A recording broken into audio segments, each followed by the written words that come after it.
What a wonderful story, but tonight there are others in isolation that are struggling with loss. In Owensboro, a woman dealing with the death of her child after 2 years battling cancer.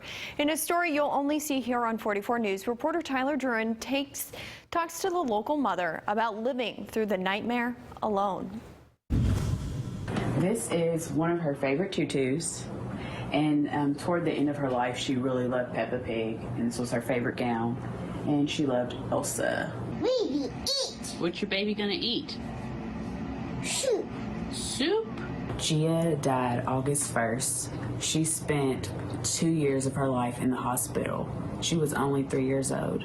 Just after Gia's first birthday, the vibrant toddler stopped walking out of nowhere. Gia presented with symptoms of hand, foot, and mouth disease. Doctors misdiagnosed the little girl. Gia was diagnosed with leukemia at just 14 months old.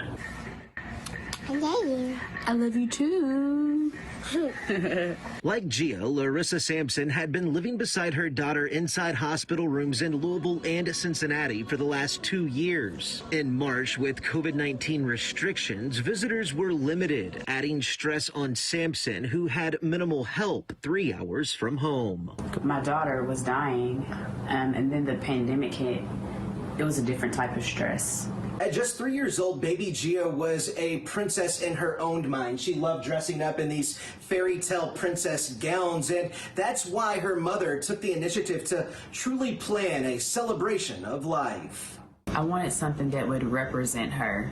Having princess dresses and tutus as soon as you walk into the lobby was her.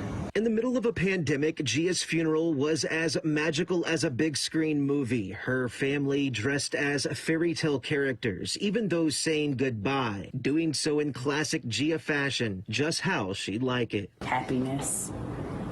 Even though she was sick with cancer, she still was like a normal 3-year-old. The single mother of 4 left behind her job and the rest of her life, spending nearly every moment with the star of the show. Even though the final curtain dropped, Sampson says every moment was worth it.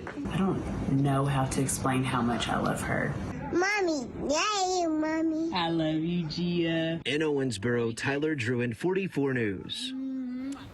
Our thoughts are certainly with that family. And in Evansville, another grieving mother releasing balloons every year on